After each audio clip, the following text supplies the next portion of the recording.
Otu onye ọrụ nọọsụ bụ Oriakụ Tochukwu Anaso ekwupụtago na ya bụ amụma aka na-achị steeti a bụ ọkammụta Soludo ji o ji bagide na amụma inye ndị Anambra onyinye agụmakwụkwọ nnefu bụ ọmarịma onyinye ndị mmadụ tosiri iji aka abụọ wee nabata bụ nke ọ kọwapụtara na ọ ga-enye aka nke ukwuu wee hụ na ama na-akụzi ụmụaka ndị Anambra ka ha na-akwụgharị n'ezinụzọ oge ha tosiri ịnọ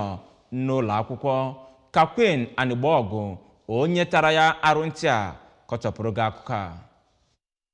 Oriakụ Anaso onye kwuru na ọ bụ onye gụrụ akwụkwọ n'efu na ụlọ akwụkwọ gọọmenti mgbe nke ya kwuru na obi jupụtara ya n'ọṅụ mgbe ọ nụrụ maka amụma ịgụ akwụkwọ n'efu nke Anambra gọọmenti wepụtara wee kwuo na ọ ga-abara ụmụaka ndị ụwa na-atụ n'ọnụ aka nke ukwuu. O kwukwara na ewezụga amụma ịgụ akwụkwọ n'efu na gọọmenti kwesịkwara ịga n'iru na-akwalite ndị nkụzi site n'inye ha ọzụzụ dị iche iche, ịkpatụkwa aka na ụgwọ ọnwa ha, iwebatakwa akụrụngwa egwuregwu na ụlọ akwụkwọ dị iche iche ma mekwa ka ụlọ akwụkwọ nke gọọmenti bụrụ ihe na-amasị ndị mmadụ ịga na ya gụọ akwụkwọ. Maazị Amos Emenike mgbe ọ na-ekwukwa okwu kelere gọọmenti na amụma ahụ wee kwuo na ọ bụ ihe ga-eweta nnukwute inye aka n'ebe ndị nne na nna nọ maka ọnọdụ ihe esimike dị n'obodo Naijiria ugbu a, ebe ọtụtụ nne na nna enwezighị ike iziga ụmụaka ha n'ụlọ akwụkwọ.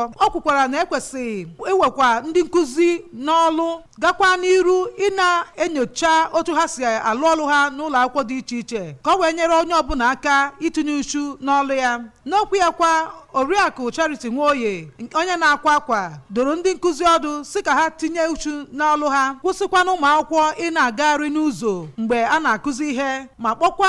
gọvanọ ndị steeti ndị ọzọ ka ha ṅomiri amụma ịgụ akwụkwọ n'efu nke gọvanọ Soludo. Queen Anigbogu, akụkọ ụwa ABS.